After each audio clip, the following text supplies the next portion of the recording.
Jai Hind.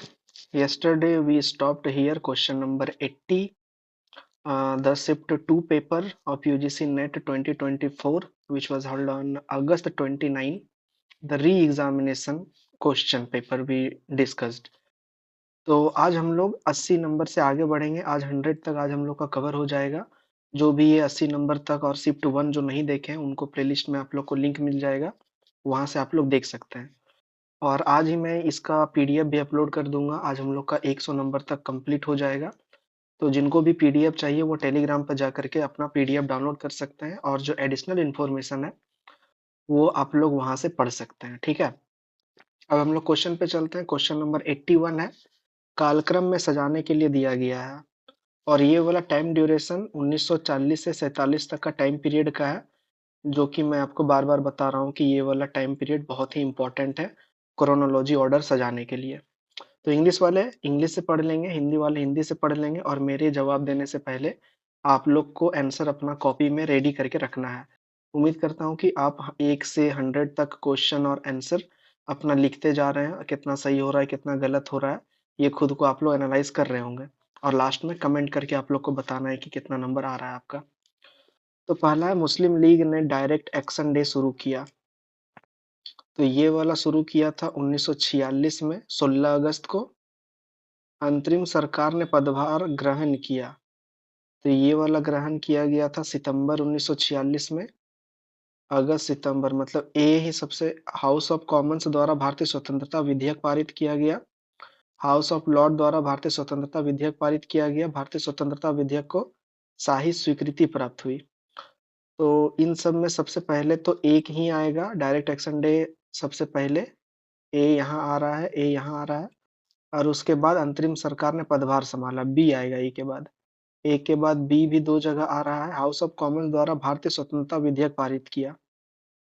तो ये वाला 1947 में ही किया गया, और ये भी 1947, और शाही स्वीकृति भी 1947। ये तीनों 1947 में किया गया, लेकिन एक एक दो दो दिन का डिफरेंस था। सी डी ई इसका मैच है ऑलरेडी। सी डी ई मतलब कि ए बी सी डी ई इसका पूरा का पूरा मैच्ड है। तो इसका क्रोनोलॉजी ऑर्डर यही सज जाएगा जो है दिया हुआ पहले से। अब देखिए इसका डिटेल, ये वाला तो हालांकि आपको पीडीएफ से बहुत ज़्यादा डिटेल में पढ़ना है ये वाला टॉपिक, क्योंकि ये टॉपिक आपके इम्पोर्टेंट एरिया का हिस्सा है, जो कि मैं आप लोग को ऑलरेडी मेंशन कर चुका हूँ। मुस्लिम लीग ने डायरेक्ट एक्शन डे 16 अगस्त 1946 ने मोहम्मद अली जिन्ना ने किया था ये, जिसमें कि बहुत दंगा होता है कलकत्ता समेत भारत के अन्य राज्यों में भी। उसके बाद अंतरिम सरकार ने पदभार कब संभाला, ये संभाला था सितंबर 1946 में। उसके बाद हाउस ऑफ कॉमन्स द्वारा भारतीय स्वतंत्रता विधेयक पारित किया गया 15 जुलाई 1947 को। लोकसभा में पारित किया गया था इंग्लैंड का, जिसको कि हाउस ऑफ कॉमन्स कहा जाता था। उसके बाद हाउस ऑफ लॉर्ड्स द्वारा किया गया 16 जुलाई 1947। 15 जुलाई को लोकसभा मतलब कि हाउस ऑफ कॉमन्स में, 16 जुलाई को लॉर्ड्स में, और 18 जुलाई को शाही स्वीकृति दे दिया गया। इसीलिए इसका जो क्रोनोलॉजी है ए बी सी डी ई जो है, इसका क्रोनोलॉजी ऑलरेडी मैच्ड है। और इसका जो है डिटेल्ड एक्सप्लेनेशन आप लोग पीडीएफ से डाउनलोड करके जरूर पढ़ लें, क्योंकि ये सब टॉपिक का डिटेल एक्सप्लेनेशन जरूरी है पढ़ना।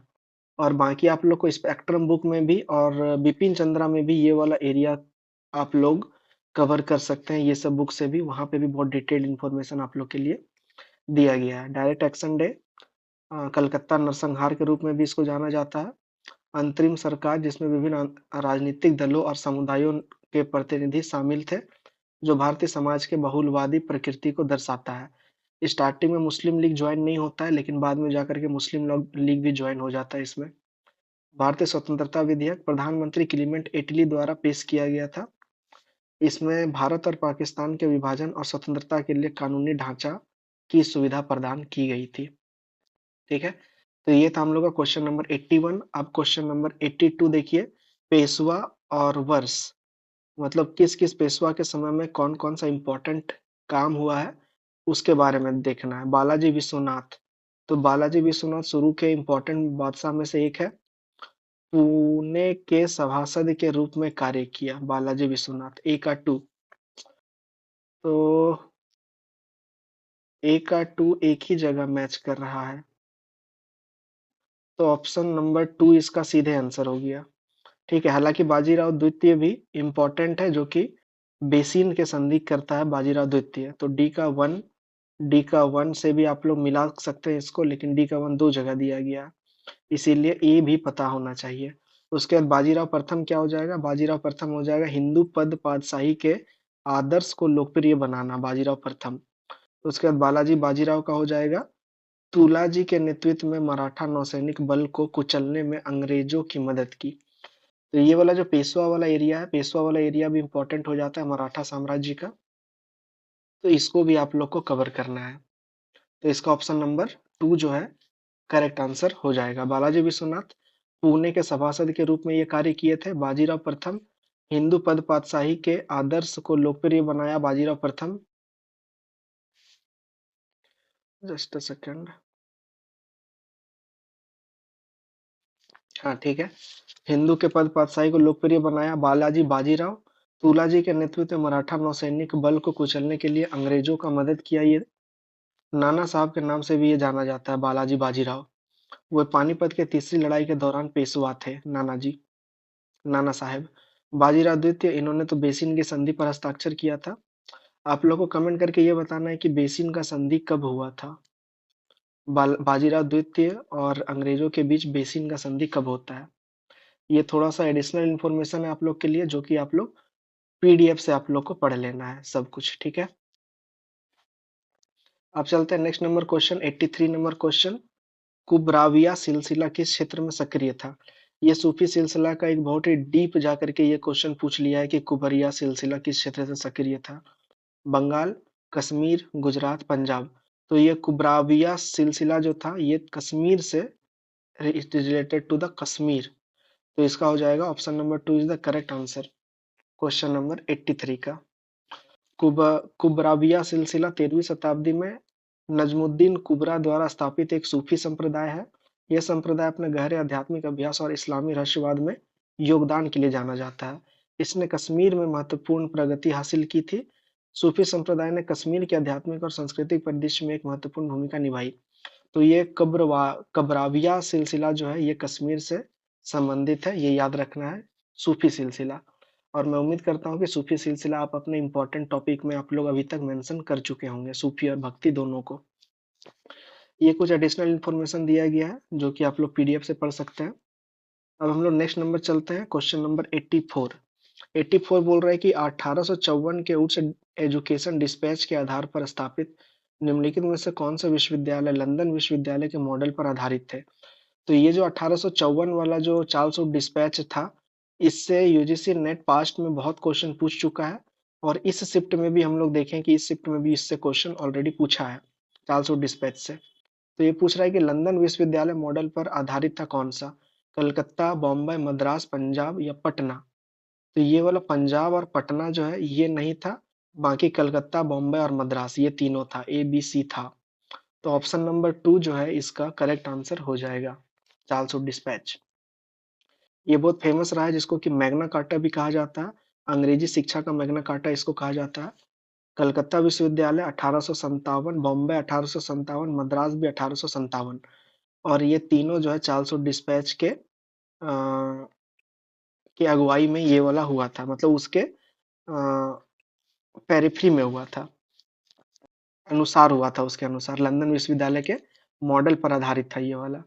उसके बाद पंजाब विश्वविद्यालय ये 1882 में बाद में स्थापित किया जाता है। और पटना विश्वविद्यालय 1917 में किया जाता है। आप लोग को कमेंट करके बताना है कि दिल्ली यूनिवर्सिटी को और इलाहाबाद यूनिवर्सिटी, ये दिल्ली और इलाहाबाद यूनिवर्सिटी को कब बनाया जाता है? क्योंकि आप लोगों ने देखा कि इससे क्वेश्चन ऑलरेडी बन चुका है। क्रोनोलॉजी ऑर्डर सजाने के लिए दिया गया था हर यूनिवर्सिटीज का, जिसमें कि दिल्ली, पटना, इलाहाबाद, मुंबई, कलकत्ता, मद्रास ये सब रहता है, और उसको क्रोनोलॉजी सजाने के लिए दिया जाता है। ऑलरेडी हम लोग डिस्कस कर चुके हैं। क्वेश्चन नंबर 85 देखिए क्या बोल रहा है, निम्नलिखित में से किस स्थल में हड़प्पा कालीन संदर्भों में बेलनाकार सेल प्रबंधन प्रणाली प्राप्त हुई है? यूजीसी नेट पहले जो ये हड़प्पन एरा से था, हड़प्पन एरिया से बहुत क्वेश्चन पूछा करता था, लेकिन अब जाके हड़प्पा से थोड़ा सा क्वेश्चन कम पूछने लगा है। लेकिन फिर भी ये हड़प्पा जो है ये बहुत ज्यादा इंपॉर्टेंट टॉपिक हो जाता है, कभी भी इससे क्वेश्चन ज्यादा पूछा जा सकता है। तो बेलनाकार सेल बेधन प्रणाली प्राप्त कहाँ हुई थी? चनूदड़ों में, हड़प्पा में, धौलावीरा, मोहनजोदड़ो या कालीबंगा? तो ये कालीबंगा में नहीं हुआ था, बाकी A B C D Chanhudaro, Harappa, Dholavira, Mohenjodaro में हुआ था। मतलब कि ऑप्शन नंबर 3 सेल बेधन प्रणाली जो है कालीबंगा छोड़कर बाकी अन्य जगहों पर प्राप्त हुआ है। तो ऑप्शन नंबर 3 इसका करेक्ट आंसर हो जाएगा। चनूदड़ों में बेलनाकार सेल बेधन प्रणाली की खोज की गई है, जो हड़प्पा सभ्यता में एक विनिर्माण के केंद्र के रूप में इसके महत्व उजागर करता है। हड़प्पा में भी पाया गया है। धौलावीरा बेलनाकार सेल वेधन प्रणाली का पता चला है, जो हड़प्पा लोगों के तकनीक प्रगति को प्रकाश डालता है, और मोहनजोदड़ो में भी पाया गया है। कालीबंगा में देखते हैं कि कालीबंगा में हम लोग को नहीं मिला है। अपने विशिष्ट अग्नि वेदियों और शुरुआती जुते हुए खेतों के लिए जाना जाता है ये कालीबंगा। बेलनाकार सेल वेधन प्रणाली का कोई प्रमुख प्रमाण जो है यहाँ से हम लोग को नहीं मिलता है। तो इसलिए इसका ऑप्शन नंबर क्या हो जाएगा? 3 जो है सही हो जाएगा। क्वेश्चन नंबर 86 निम्नलिखित वस्तुओं में से कौन सी तांबे के भंडार में आमतौर पर नहीं पाई जाती है? तांबे के भंडार में पूछ रहा है कि कौन सा नहीं पाया जाता है। सेल्स ये पाया जाता है, हार्पून ये भी पाया जाएगा, स्प्रिसा तलवार है ये भी पाया जाएगा, और हाथ की कुल्हाड़ी कहाँ से पाया जाएगा तांबे के भंडार में? ये तो मिसमैच है पूरी तरीका से। तो इसीलिए इसका ऑप्शन नंबर 4 जो है 86 का करेक्ट आंसर है। ठीक है, हाथ की कुल्हाड़ी ऐतिहासिक उपकरण है जिनका उपयोग मुख्य रूप से पाषाण युग के दौरान किया गया। वे आमतौर पर पत्थर से बने होते हैं और आमतौर पर तांबे के भंडार का हिस्सा ये नहीं होते हैं। इन खजानों में मुख्य रूप से विभिन्न उद्देश्यों के लिए उपयोग किए जाने वाले विभिन्न उपकरण और हथियार शामिल हैं। ये सेल्स के बारे में उपकरण या हथियार है जो अक्सर धातु से बने होते हैं, जिसमें तांबा भी शामिल होता है। हार्पून नुकीले उपकरण है जिनका उपयोग शिकार और मछली पकड़ने के लिए किया जाता है। स्प्रीसा तलवार तलवार एक प्रकार का हथियार है जो अपने हिल्ट डिजाइन की विशेषता जो स्प्रीसा जैसा दिखता है। ये तलवारें मुख्य रूप से धातु से बनी थी, जिसमें तांबा भी शामिल था। तो ये तांबा में सेल्स, हार्पून और स्प्रीसा तलवार शामिल है, और हाथ की कुल्हाड़ी तो बिल्कुल भी शामिल नहीं होगा तांबा में, ये तो पत्थर का है और लकड़ी से बना हुआ है। क्वेश्चन नंबर 87 वीडियो को पॉज करके आप लोग को पहले पढ़ लेना है इसको, उसके बाद आंसर देना है।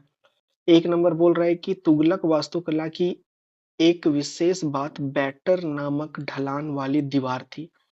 तो ये वाला तुगलक का एक फेमस विशेषता है, ढलान वाला दीवार बनाया गया था तुगलक समय में। इसका उपयोग तुगलक वंश के सभी भवनों में किया गया था। तो ये वाला पढ़ के ही ये आप लोग इसको छांट सकते हैं, इसमें सभी दिया गया, सभी भवन में ऐसा किया गया था। तो ऐसा नहीं है, सभी में बिल्कुल नहीं किया गया था। ऑल द बिल्डिंग देखिए लिखा हुआ है, ऑल द बिल्डिंग, तो बी को आप लोग कट कर सकते हैं। ठीक है, आगे बढ़ते हैं। तुगलकों ने अपने भवनों में केवल ग्रे पत्थर का उपयोग किया गया था। केवल वर्ड का यूज किया गया है, ओनली। तो इसको भी आप लोग कट कर सकते हैं एज अ कॉमन सेंस। तो ये सी भी कट हो जाएगा, तो सी भी कट हो गया। ऑप्शन नंबर 4 इसका सही आंसर है, ए और डी। और ई भी गलत हो जाएगा, क्योंकि फिरोज शाह तुगलक के सभी भवनों में पाया जाने वाला सजावटी रूपांकन घंटी और जंजीर है। यहाँ भी बोल दिया सभी भवन।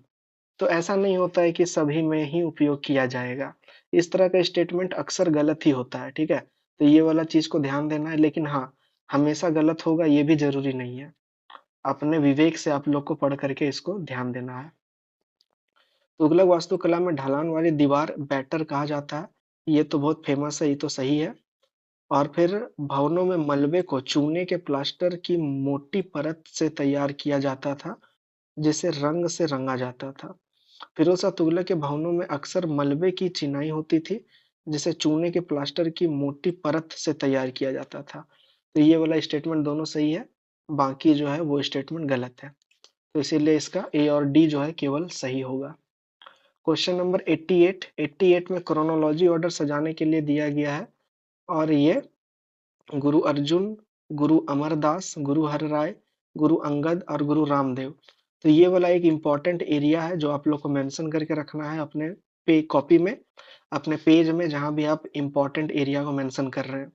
तो ये वाला जो एरिया है ये बहुत इंपॉर्टेंट एरिया है। तो इसमें से सबसे पहले कौन आ जाएगा? सबसे पहले आ जाएगा गुरु अंगद सबसे पहले। तो डी सबसे पहले आएगा।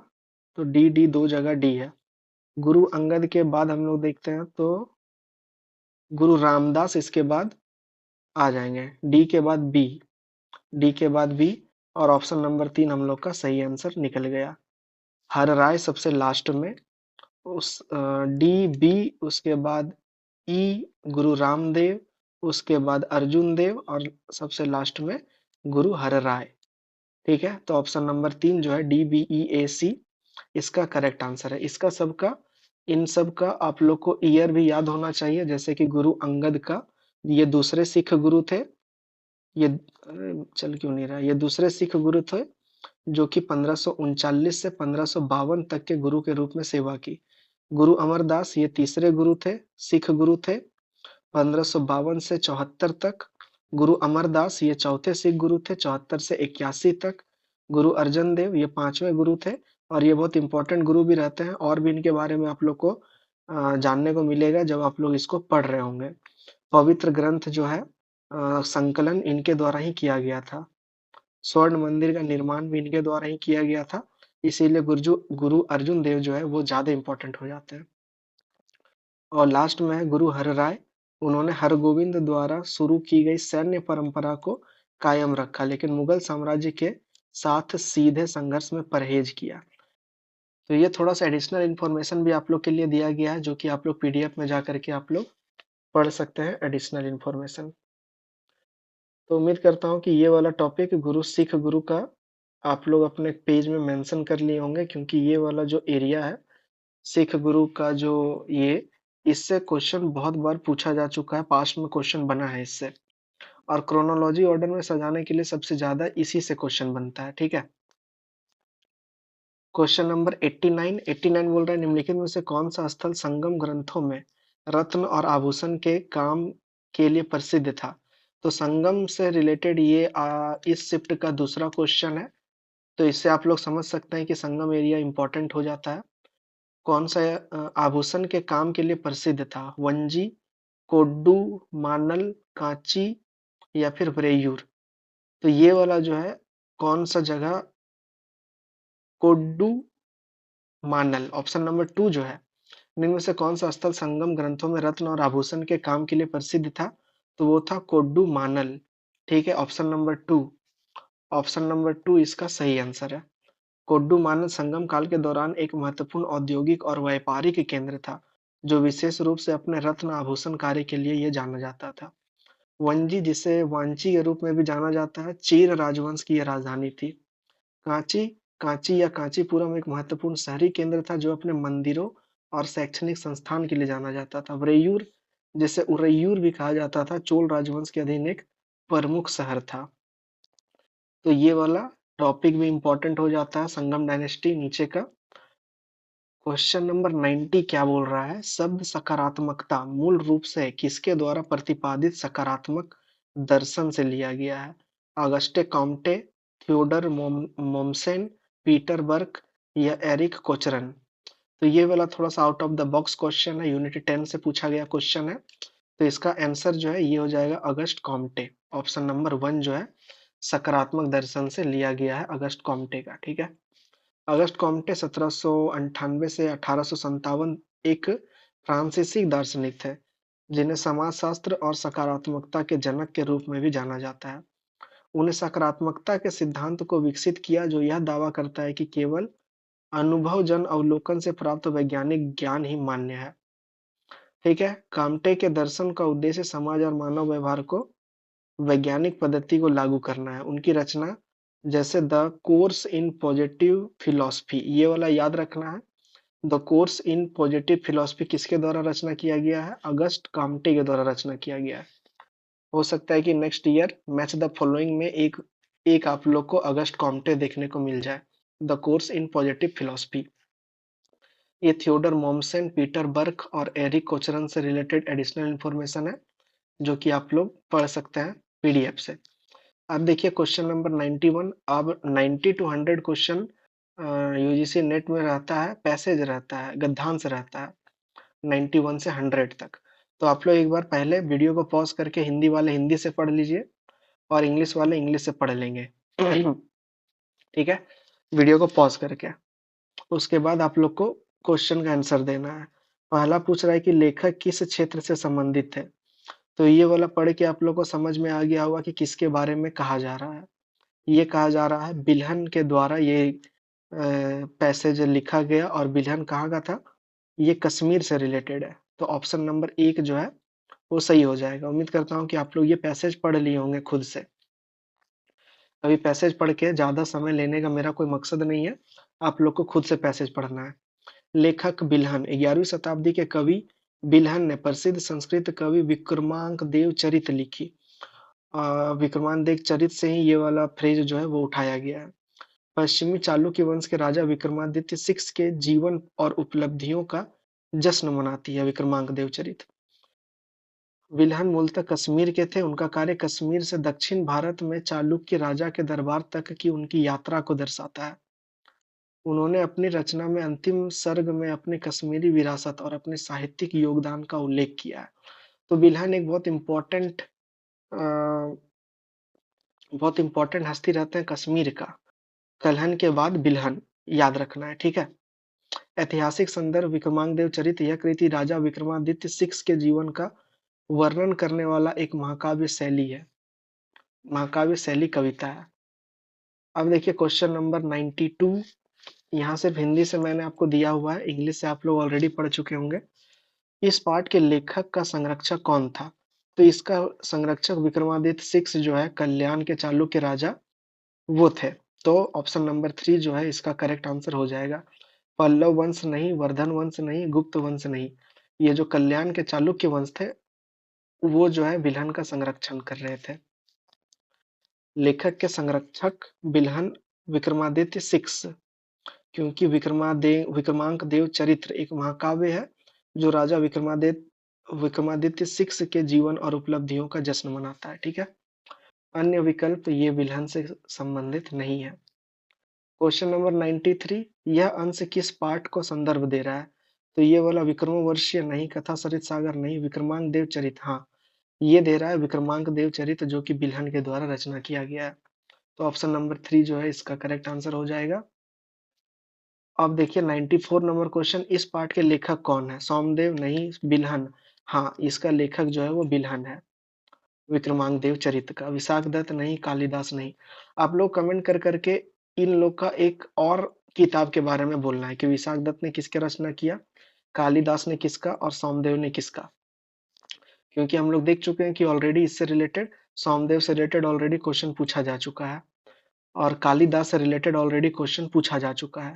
इसी शिफ्ट में ही क्वेश्चन पूछा है, तो ज्यादा दूर नहीं जाना है, इसी शिफ्ट में क्वेश्चन पूछा है, इसीलिए ये सब भी ऑप्शन इंपॉर्टेंट हो जाता है। निम्नलिखित में से कौन सी रचना उसी लेखक द्वारा लिखी गई है। प्रतिज्ञा यो गंधरायन ये नहीं लिखा गया था। मुद्रा राक्षस ये तो विशाख दत्त का है, ये नहीं लिखा गया था। बृहत कथा मंजरी ये भी नहीं लिखा गया था।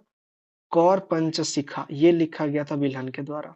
आपको ये बताना है कि बृहत कथा किसने लिखा था, बृहत कथा किसने लिखा था, कमेंट करके आप लोग को बताना है, ठीक है। ऑप्शन क्वेश्चन नंबर 95 का ऑप्शन नंबर चार जो है करेक्ट आंसर हो जाता है। अब 96 नंबर क्वेश्चन। 96 आप लोग के लिए पैसेज है। आप लोग को पहले वीडियो को पॉज करके पैसेज पढ़ना है। हिंदी वाले हिंदी से पढ़ेंगे, इंग्लिश वाले इंग्लिश से पढ़ेंगे। थोड़ा सा छोटा दिया है लेकिन आप लोग इसको पढ़ सकते हैं, और पीडीएफ में भी आप लोग को ये मिल जाएगा पूरा का पूरा। तो बोल रहा है कि इस गद्यांश में वीडी सावरकर के किस संगठन की बात की जा रही है। जैसा कि मैंने आपको कहा था कि वीडी सावरकर से रिलेटेड पैसेज भी पूछा जाता है। ये देखिए 29 अगस्त को पूछा है पैसेज, और भी आगे भी पास्ट में क्वेश्चन पूछा है वीडी सावरकर से पैसेज स्पेशली, जो कि हम लोग आगे जैसे जैसे जाएंगे हम लोग उसके बारे में तो डिस्कस करेंगे ही। आप लोग को बस ये ध्यान देना है कि बीडी सावरकर एक बहुत इंपॉर्टेंट टॉपिक है आप लोग के सिलेबस में, और एग्जाम के पर्सपेक्टिव से बहुत इंपॉर्टेंट है, इसीलिए इसको स्किप नहीं करना है बीडी सावरकर को। किसके बारे में कहा गया, अभ्युदय अभ्युदय भारत के बारे में नहीं, अद्भुत भारत के बारे में नहीं, अभिनव भारत, जी हाँ, अभिनव भारत के बारे में इसमें गुप्त संगठन के बारे में कहा गया है। ऑप्शन नंबर थ्री जो है इसका करेक्ट आंसर हो जाता है। अभिनव भारत बीडी सावरकर से जुड़ी क्रांतिकारी गतिविधि और गुप्त समाजों के नेटवर्क का उल्लेख करता है। अभिनव भारत 1904 में बीडी सावरकर और उनके भाई द्वारा बनाया गया था। जैसा कि ऊपर उल्लेख किया गया है कि यह संगठन क्रांतिकारी गतिविधियों में सक्रिय था। ठीक है। 97 नंबर क्वेश्चन बोल रहा है कि सावरकर ने किस व्यक्तित्व के जीवन का मराठी में अनुवाद किया जिसकी 3 महीने में 2000 प्रतियां बिक गई। ये वाला क्वेश्चन यूजीसी नेट पास्ट में ऑलरेडी पूछ चुका है। स्पेशली यही वाला क्वेश्चन बिना पैसेज का पूछा था। उसमें क्वेश्चन ये दिया हुआ था कि मैथ्सनी का जो है मैथ्सनी का जीवनी किसने लिखा था, ये क्वेश्चन था। तो उसका तभी आंसर था बी डी सावरकर। और अभी इसको घुमा करके पूछ दिया है कि बी डी सावरकर ने किसका जीवनी लिखा। तो वो लिखा था मैथ्सनी का जीवनी लिखा था बी डी सावरकर ने। Option number 2। इतालवी क्रांतिकारी नेता यूरोप मैथ्सनी का मराठी में अनुवाद किया था जो बहुत जल्दी 2000 प्रतियां उस किताब का जो है वो बिक गया था। तो ये बात को याद रखना है क्योंकि इससे क्वेश्चन ऑलरेडी बन चुका है। Question number 98। गद्यांश में उल्लेखित सोसाइटी के किस सदस्य को रूसी क्रांतिकारियों से बम बनाने की कला सीखने के लिए पेरिस भेजा गया था। ये वाला से भी ऑलरेडी क्वेश्चन पूछा जा चुका है। तो ये सब क्वेश्चन आप लोग के लिए इजी क्वेश्चन है। बी एन बापट इसका आंसर है। इजी क्वेश्चन इसीलिए है क्योंकि ये रिपीटेड क्वेश्चन है। ये सब ये जो ये सारा रिपीटेड क्वेश्चन है। ये भी रिपीटेड है, ये भी रिपीटेड है और ये भी रिपीटेड है। तो रिपीटेड क्वेश्चन है इसको, इसीलिए ये सब क्वेश्चन गलत बिल्कुल नहीं होना चाहिए ये सब क्वेश्चन। इसीलिए मैं बोलता हूँ कि पीवाईक्यू को कवर करना बहुत जरूरी है क्योंकि बहुत बार रिपीटेड क्वेश्चन पूछा जाता है। सिर्फ एक दो क्वेश्चन नहीं, बहुत सारा क्वेश्चन रिपीट हो रहता है। बी एन बापट, जिन्हें पांडुरंग महादेव बापट के नाम से भी जाना जाता है, इनको रूसी क्रांतिकारी से बम बनाने के लिए कला सीखने के लिए पेरिस भेजा गया था इनको। तो ये याद रखना है, पी एन बापट के बारे में याद रखना है। Question number 99। लंदन में बीडी सावरकर किस संगठन से जुड़े थे? लंदन हाउस नहीं, इंडिया हाउस। इंडिया हाउस से ये जुड़े हुए थे। यहाँ से भी क्वेश्चन ऑलरेडी यूजीसी नेट पूछ चुका है। श्यामजी कृष्ण वर्मा से रिलेटेड भी यूजीसी नेट क्वेश्चन पूछ चुका है ऑलरेडी। ठीक है, ये सारा रिपीटेड क्वेश्चन है। इसमें कोई चौंकाने वाले बात नहीं है, सारा रिपीट है। वीडी सावरकर प्रमुख रूप से इंडिया हाउस से जुड़े थे। 20वीं शताब्दी के प्रारंभ में भारतीय क्रांतिकारी गतिविधियों का एक केंद्र था और ये ब्रिटेन में बनाया गया था, लंदन में। सावरकर ने इस मंच का उपयोग क्रांतिकारी गतिविधियों को संगठित करने और विदेशों से स्वतंत्रता आंदोलन का समर्थन करने के लिए किया था। ठीक है। और ये है 100 नंबर क्वेश्चन जो कि आज का और इस शिफ्ट का लास्ट क्वेश्चन रहने वाला है। बीडी सावरकर ने किस कॉलेज से स्नातक किया था? और ये बात सुन के आप लोग को हैरानी होगी कि ये भी क्वेश्चन रिपीटेड है। ये भी क्वेश्चन ऑलरेडी पूछ चुका है। इसमें ये पूछा था कि फर्ग्यूसन कॉलेज का नाम बदल करके क्या रख दिया गया था। तो कमेंट आप लोग को करना है कि इसका नाम बदल के क्या रखा था। ये जो स्नातक किया है ये फर्ग्यूसन कॉलेज से किया गया है और ये भी रिपीटेड क्वेश्चन ही है। तो देख सकते हैं कि आप लोग कितना ज्यादा रिपीट क्वेश्चन पूछा जाता है। बहुत ज्यादा रिपीट रहता है, इसीलिए पीवाईक्यू एनालाइज करना बहुत ज्यादा जरूरी है। और जो जो मैं बोल रहा हूँ कि ये रिपीट है, ये रिपीट है, वो आप लोग खुद से वो चीज आप लोग फील करेंगे जैसे जैसे हम लोग आगे बढ़ते रहेंगे। तो ये हम लोग का 2024 का शिफ्ट टू का हम लोग का पीवाईक्यू एनालाइज हो चुका है। उम्मीद करता हूँ कि ये पूरा शिफ्ट टू आप लोग बेहतर ढंग से समझे होंगे और ये भी आप समझे होंगे कि कौन कौन सा एरिया आपका कमजोर है और कौन कौन सा एरिया आपका मजबूत है। जो एरिया मजबूत है उसको और ज्यादा मजबूत करना है और जो एरिया कमजोर है उसको कम से कम यहाँ तक लेकर के जाना है जहां तक कि आप लोग आंसर को छांट सके, करेक्ट कर सके। तो ये जो पीवाईक्यू एनालाइज कराने का मेरा पर्पस ही सिर्फ यही है कि आप लोग खुद को एनालाइज कर सके कि आप लोग कहाँ पे लाई करते हैं, कहाँ पे आप लोग हैं एग्जाम के लिए। ठीक है। और ज्यादा बहुत बड़ा मेरा पर्पस नहीं है। बस आप लोग अपने आप को एनालाइज कीजिए, उसके बाद आप लोग खुद से डिसाइड करना है कि कौन से एरिया में ज्यादा फोकस करना है और कौन से एरिया में कम फोकस करना है। दूसरा का स्ट्रेटेजी को फॉलो करने का कोई जरूरत नहीं है आप लोग को। मैं आपको बार बार बता रहा हूँ, आप लोग सिर्फ ज्यादा से ज्यादा पीवाईक्यू और उसका एनालाइज कीजिए और वहां से आप लोग खुद से डिसाइड आप लोग कर सकते हो कि कहाँ पर मुझको ज्यादा ध्यान देने का जरूरत है। क्योंकि आप यदि आप लोग दूसरा से पूछेंगे तो दूसरा कोई आपको वो बताएगा जो उसके अनुसार सही है, लेकिन जो आपके अनुसार सही है ये सिर्फ आप ही डिसाइड कर सकते हैं। और मैं यहाँ पे सिर्फ आपको इम्पोर्टेंट इम्पोर्टेंट टॉपिक बता रहा हूँ कि ये सब टॉपिक से बहुत ज्यादा क्वेश्चन पूछा जाता है।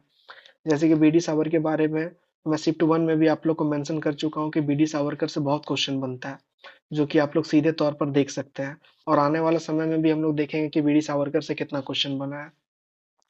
इसीलिए मैंने आप लोग को बोला था कि एक बीडी सावरकर के ऊपर एक मूवी आया हुआ है, आप लोग समय मिले तो वो मूवी को आप लोग ज़रूर देखें।